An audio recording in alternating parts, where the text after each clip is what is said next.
Po, kapatid na Daniel, salamat po sa Panginoon. At ngayon po ang magtatanong sa atin ay isang retired military, si Ginoong Pio Delgado, isa pong Katoliko. Sige po kapatid, nandiyan po si kapatid na Eli. Magandang gabi po, Brother Eli, Brother Daniel. Ang unang katanungan ko po ay ito po. Brother Eli po, may paliwanag po kayo noon at nasa Bible po. Ito ng lalaki pong nagpapahaba ng buhok ay mahalay sa Diyos. At ito po ay kasama sa kasalanan ng pagsasalangsang sa katotohanan. Paano naman po itong mga bading? Hindi lang po nagpapahaba ng buhok, kundi nagme-make up pa po at nagsusuot ng damit ng babae. Hindi naman po sila pumapatay at hindi naman po nagnanakaw. Pero gawain din po ito ng pagsasalangsang sa katotohanan. Sila po ba ay may bibigat na pagkakasala dito o ang magulang po ng mga ito, ng bading at ng boy, si vice versa po, na bakit po kaya kinusinti nila ang mga bata nung maliliit pa po ito na lumaki ng mga bakla po at bading. Kasi po, sa katotohanan po, wala naman pong pinanganak na tao na bakla po o tomboy. Lahat po ay wala pong indikasyones ng baby pa po. Ang pangalawa ko pong tanong, Brother Eli, kasalanan po ba ang mga maging isang tanga? Kasi po ang iba po ay ayaw tumanggap ng kaalaman. Kasi po para siya makaiwas sa obligasyon o responsibilidad. Kaya po nagtatanga-tangahan. Ito po ba ay may mababasa sa Bible? At kung ito po ay kasalanan, ay mas lalo pong mabigat ang pagkakasala na nagtatanga-tangahan. Yun lang po ang tanong ko po. Salamat po. Salamat din po sa inyong pagdalo, kapatid na Pio. Unang-una, kapatid, parang isang pagiging prangka o tapat na pakikipag-usap. Ang bading po at saka ang tomboy, hindi kasalanan ng magulang na sila'y naging bading o naging tomboy. Sa maraming pag-aaral po at malawak na pag-aaral na ginawa ng siyensya at ng saikolohiya, yun pong pagiging bading at tomboy ng isang tao, hindi po yan galing sa environment, hindi yan galing sa nahawa, na barkada, hindi rin yan galing sa kasalanan ng magulang na pinabayaan sila. Walang magulang sa ating panahon na may gustong magkaanak ng bading. Wala pong ganon. Ang katunayan, meron akong alam na ama, yung anak niyang bading, mas maikukwento ni Brad Danny yun eh. Para magbago lang, marami siyang ginawang mga paraan. Sinusuntok, tapos nung minsan, inis na siya sa bading niya anak, ihuhulog kita sa dagat. Kasi sinuntok na niya, binugbog niya na. Pag hinulog mo ako tatay sa dagat, sirena ako, sabi. Hanggang dagat pala, bading pa rin, Ngayon, ibig sabihin, kapatid, ako sa aking personal na kaalaman, dahil nag-aakay ako ng tao, maraming mga taong nagtitiwala sa akin ng kanilang sariling puso, karanasan, pamumuhay, mag-asawa, dumudulog sa akin. Sa napakarami ko nang nakausap, merong kapatid kami sa iglesia, 5 ang anak niya. Magandang lalaki siya, maganda ang katawan, matipuno. Ang dibdib nga niya, lalaking-lalaki ang dibdib niya lumapit sa akin, sabi niya, Brother Eli, may problema ako. Sabi ko, ano yung kapatid? Kasi bading ako, sabi niya. Bakit ka ako? Hindi ba may asawa ka? Kilala ko yung asawa mo. Kabiruan ko pa nga asawa niya Tapos, di ba 5 anak mo? Oo, ka. Paano ka kung nag-asawa, bading ka pala? Kasi gusto ko talagang magbago, sabi niya. Kaya para ako maging lalaki, nag-asawa ako. Pero kaya ko lang nasisipingan yung asawa ko, naglalasing ako, saka nagda-drugs. Sabi niya. Pagka hindi ako lasing, Kung wala akong drug, nandidiri ako sa asawa ko. Ang gusto ko lalaki. Kahit matagal na kung may asawa, gusto ko pa rin lalaki, sabi niya. Hindi, talagang bading siya. Sabi ko, paano mong napatunayan? Bata pa kasi ako baliit pa lang akong bata. Alam ko na, bading ako, sabi niya. Marami na pong ganun akong nakausap, kapatid. Kaya nakukumpirma ko na marami po talagang pagkakamali sa ating lipunan ngayon kasi sabi nila nakakahawa raw, pag nakibarkada ka raw, kaya pagka bata ka pa, susuotan ka ng nanay mo, tatay mo ng damit ng babae, magiging bading ka. Hindi po totoo yun. Hindi po totoo yun.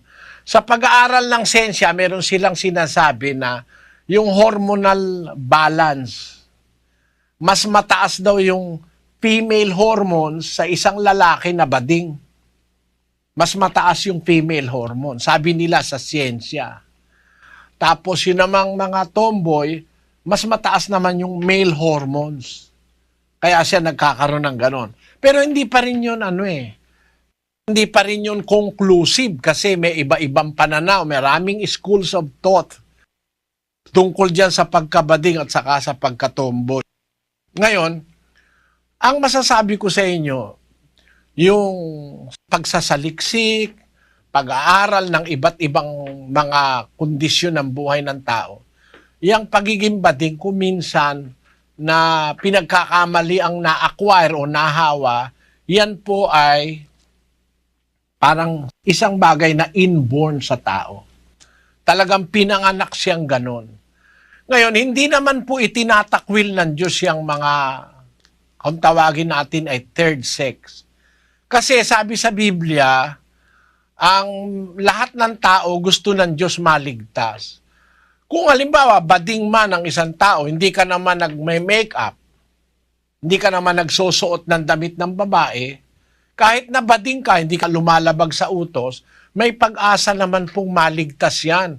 2:4 ng unang Timoteo.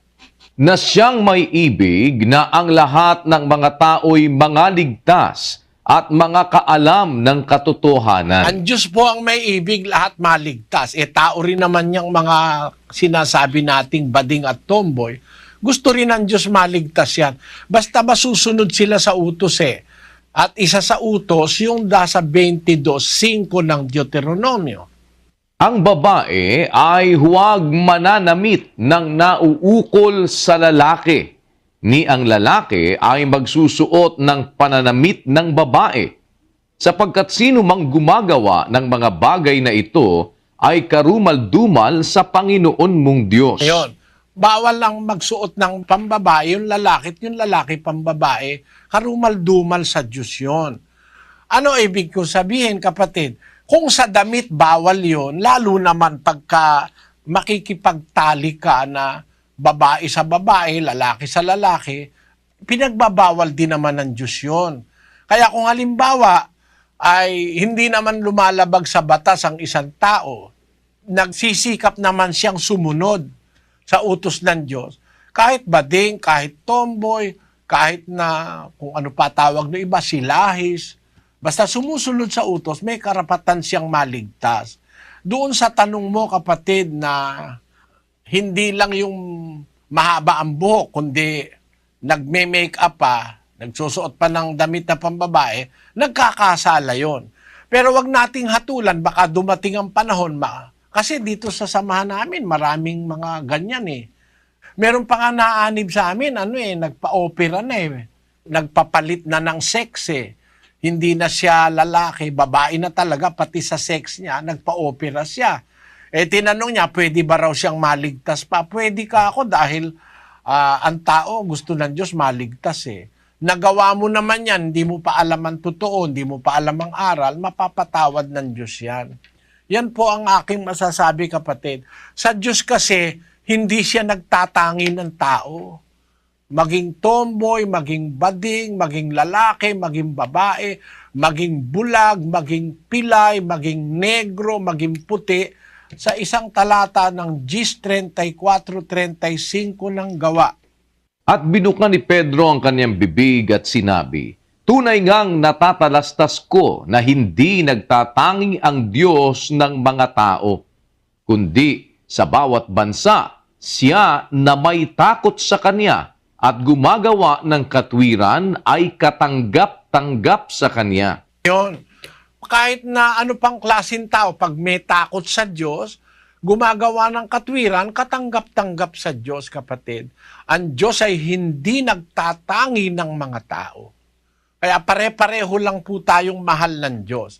Ngayon, doon sa ikalawan yung tanong, kasalanan po ba ang maging tanga? Malaking kasalanan sa Diyos ang nagtatakwil ng kaalaman o ng karunungan. Kasalanang malaki sa Diyos yun. At pagka hindi tayo tumanggap ng karunungan o ng kaalaman, ng katwiran, paparusahan tayo ng Diyos sa bandang huli. Kasi po, kapatid, yung pagiging tanga ay dalawang klase. Meron tanga na nagtatanga-tangahan. Basahin natin ang Galacia 3:3 sa sambayan ng Pilipino, kapatid na Daniel. Tangang-tanga na ba kayo? Nagsimula na kayo sa espiritu at ngayon magtatapos kayo sa laman? Yung mga taga-Galacia, sabi ni Pablo, talagang tangan-tanga na ba kayo? Nag-umpisa kayo sa espiritu tapos nagpapakabalik kayo sa laman. Ibig sabihin, nag-umpisa sila sa mataas na kalagayan, umaatras pa. Ano ibig sabihin nun? Paatras, hindi pasulong. Sa 7 ng Jeremias, versikulo 24. Ngunit hindi nila dininig o ikiniling man ang kanilang pakinig, kundi nagsilakad sa kanilang sariling mga payo at sa pagmamatigas ng kanilang masamang puso at nagsiyaong paurong at hindi pasulong. Ayan, pagka paurong ang tao, ayaw na matutot umasenso sa kaalaman, ang tawag ng Biblia ron, masamang tao yon. Sa pagmamatigas ng kanilang masamang puso, nagsiyaon silang paurong at hindi pasulong. Ayan po. Kaya kasalanan po yun, kapatid, yung ayaw kang tumanggap ng kaalaman. Gusto mo maging tanga ka dahil ayaw mo ng obligasyon. Kasalanan po sa Diyos yun, kapatid. Sana naunawaan niyo. Yan po. Okay, maraming salamat po. Umasa po kami na naunawaan ninyo ang sagot ng kapatid na Eli sa inyo pong katanungan. Salamat po sa pagkakataon pang minsan ay kami po ay napagbigyan ninyo para po sa ating ang dating daan Worldwide Bible Exposition. Umasa po kaming sa tulong ng Panginoon sa mga susunod na pagkakataon ay maanyayahan namin kayong muli upang makapakinig ng mga aral at katwiran ng Panginoong Diyos na nasa sulat po sa banal na kasulatan. Sa panguna po ng kapatid na Eli Soriano. Nagpapasalamat po kami sa Panginoon sa isa pa pong mabuting pagkakataon na makapaglingkod sa inyo. Kapatid na Eli? Maghanda po tayo sa dumarating na mga masasamang bagay sa mundo, gaya ng pagdating ng mga gera, mga salot, at iba't ibang mga kasamaan. Kung meron tayong kasamang Diyos sa buhay, mas magiging maalwan sa atin. Meron tayong Diyos na maaasahang magliligtas sa mga kapahamakan.